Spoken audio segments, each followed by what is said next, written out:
1,000 years ago, humanity abandoned Earth and founded what came to be known as the League of Free Worlds. One of the planets they colonized was XT-59, a world covered almost entirely by thick, treacherous swamplands. Despite the harsh terrain, humans managed to build a city on this unforgiving land. This city is run under an extreme control system, where individuals are completely isolated from the outside world, constantly monitored, and subjected to rigid regulations. The system dictates even the most personal aspects of life, deciding whom you marry and what career path you follow. Christie despised the life chosen for her, particularly the job she was assigned and the husband she was forced to accept. So, she made the bold decision to abandon everything. However, her escape was short-lived. She was immediately captured. Christie, along with 8 other detainees, was taken to a specialized prison where they were ordered to stand against a wall for scanning. Their data was transmitted directly to central computers, where the president reviewed their profiles and determined their punishments. As the processing continued, a 10th individual was brought in, his head concealed under a bag. The commanding officer expressed his desire to shoot all of them on the spot but admitted that the law wouldn't allow it. Instead, their punishment would be exile into the swamps. If they could survive the treacherous 300-kilometer journey east, they might reach the mythical Islands of Happiness, a place rumored to offer redemption. But Christie had never heard of anyone actually making it there. The swamps were crawling with unknown threats and deadly creatures. Once outside, the man with the bag is told to walk forward. Being cautious, he kicks a stone, triggering an electric fence, proving that the danger is real.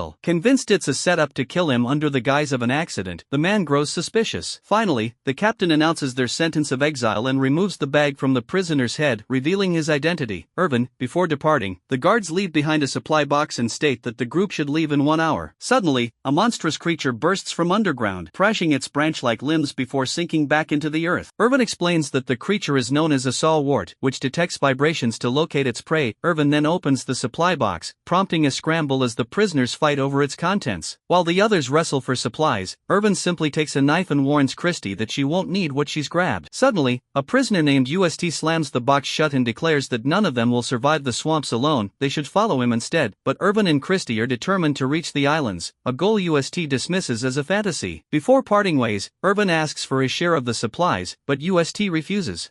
In response, Irvin grabs CA and threatens to kill him, a serious offense that would result in immediate execution by the guards. Left with no option, UST gives in. But Irvin surprises everyone by only asking for the box itself, offering all of his food in exchange. UST agrees, and his group packs their items into their own bags. Christie urges Maria to come with them, but Irvin refuses, arguing that she's mentally unstable and would only hinder their survival. He predicts that Maria won't last long and wants her to be UST's responsibility. Irvin explains that a 2-person team has the highest survival rate, something he's clearly been calculating for some time. Impressed, Christie calls him a calculator. Irvin insists that Christie walk ahead of him because she's lighter and can help detect unstable patches of swamp without sinking. He ties a rope to his waist and drags the box behind them. After hours of trekking, they're approached by Isla, who wants to join and offers her supplies in exchange. Irvin appears to consider the offer, but just then, someone opens fire on them. Irvin and Christie dive for cover behind some rocks, and the shots stop. Isla remains unharmed, suggesting the bullets were meant for Irvin. He tells Isla to leave, blaming her for bringing danger. Offended and angry, she storms back to her group. Christie and Irvin continue crawling forward, using the supply box as a makeshift shield. Strange creatures begin to gather on the box, but Irvin assures her they're harmless. Once they cross a magnetic ridge, he stands up, explaining that no weapons can function beyond this point. He hides behind some rocks and spies on the other group, confirming they are trailing them. Irvin also notes that one prisoner is missing, just as a warning light flashes, signaling that the installation's cannon has fired. This likely means the missing man was left behind and killed. Christie questions whether the islands are even real. Irvin insists that they must be. After all, if there was truly no chance of survival, the captain wouldn't have tried to kill him with the electric fence. He also claims to be familiar with the swamps, though admits he's never actually been there, a contradiction Christie quickly catches. Back at the facility, the captain speaks with the president, who's furious that they failed to eliminate Irvin. It's revealed that the shooter was actually Matthias, disguised as one of the prisoners. He was never killed by the cannon. It had all been a trick. Meanwhile, Christie and Irvin stop to rest and drink some water. Suddenly, an electrified tentacle erupts from underground, aiming for Christie. Irvin throws himself onto the appendage, using his cloak to block the attack. The tentacle coils around him, cutting into his chest. Following his instructions, Christie grabs the knife and slashes near the base of the limb, forcing the creature to retreat. Irvin decides to keep the severed tentacle as a potential weapon.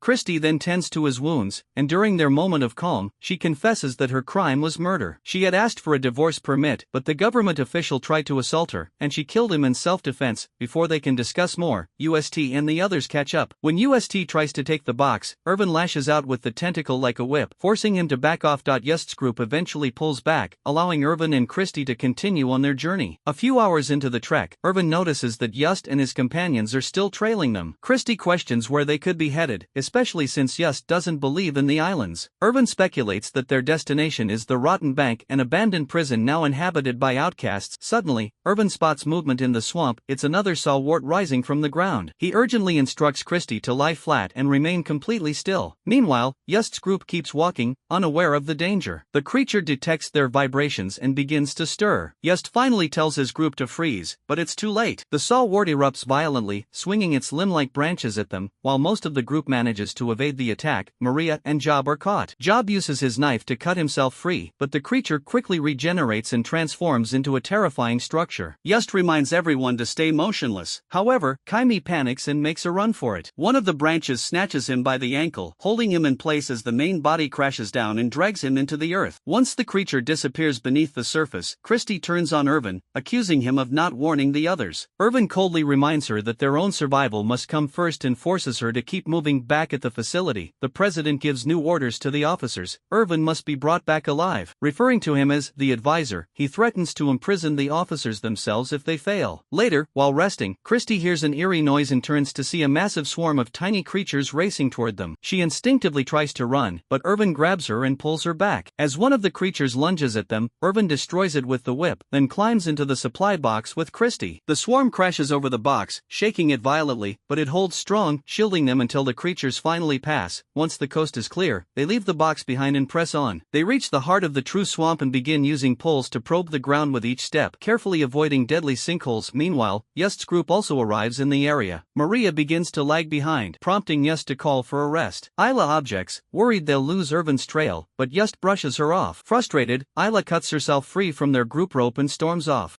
Just chases after her but, distracted, stumbles into a swamp pit. Isla mocks him as he pleads for help. Job considers saving him, but Isla intervenes. She tells the others that Irvin was once the president's top advisor and knows the swamps better than anyone. Following him gives them the best chance of survival. Most of the group agrees and sides with her, abandoning Just. Only Yen remains, eventually helping Just climb out. That night, Irvin catches several insects and eats them raw, encouraging Christy to do the same if she wants to survive. Despite her disgust, she follows his lead. Irvin explains that cooking them would only make them worse. As they rest, he opens up about his past. Isla was right, he used to work as the president's advisor. But after attempting to leak proof of corruption, he was caught. Irvin turned himself in on purpose, hoping to be exiled. He believed the regime couldn't operate without him, and by removing himself, he would bring about its collapse. Back at the facility, the captain learns the system is malfunctioning due to communication errors. Unfortunately, no one knows how to fix it except Irvin, who holds the only access code. Later,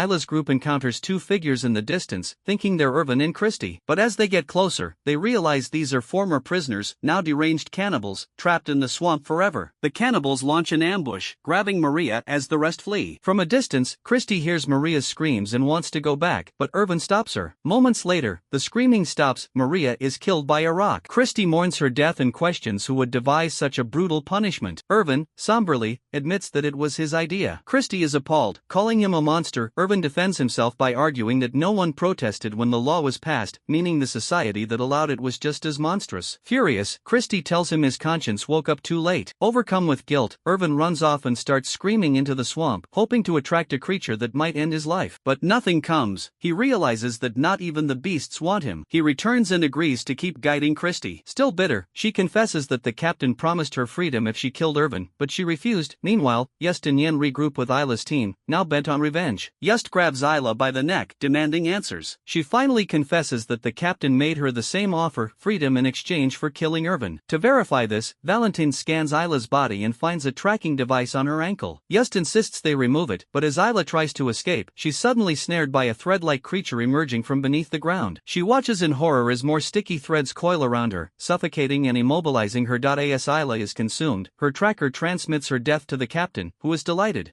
He reveals that he possesses a traditional weapon that works even in swamp zones, and sends Matthias out to hunt Irvin with it. Back in the swamp, Just's group watches as Valentine discovers a bag. When he opens it, a black goo-like substance emerges and enters his body, killing him instantly and devouring the skin from his face. Soon after, Yen approaches Christie and Irvin, claiming he's abandoned the others. But Irvin is skeptical, and just as he expected, an object strikes him in the head, knocking him unconscious. When Irvin regains consciousness, he realizes that he and Christie have been taken captive by the 3 remaining prisoners. Just explains that they are near the entrance to the rotten bank, but need a strategy to avoid being ambushed. Irvin urges Christie to escape without him, but she refuses and kisses him. Then, Just lifts Irvin onto his shoulders, determined to find an officer to negotiate a deal. Meanwhile, at the rotten bank, Matthias and 2 officers have arrived. They've already knocked out some of the prisoners hiding there and interrogate another, who insists that no new arrivals have shown up recently. Suddenly, a blast from a hidden beast erupts in the darkness, killing one of the officers instantly. Matthias and the remaining guard retaliate, mowing down several prisoners and destroying much of the area. Outside, Job is wandering alone when the salwart's branches begin to encircle him. The guard, hearing the noise, goes to investigate only to be seized and dragged away by the creature. In the chaos, his weapon discharges, and stray bullets hit Job in the shoulder. The weapon drops as the salwart vanishes underground with its prey elsewhere. Just and Irvin sneak into the rotten bank through a hidden tunnel. Just stashes Irvin away and goes to confront Matthias, offering to make a deal. Matthias agrees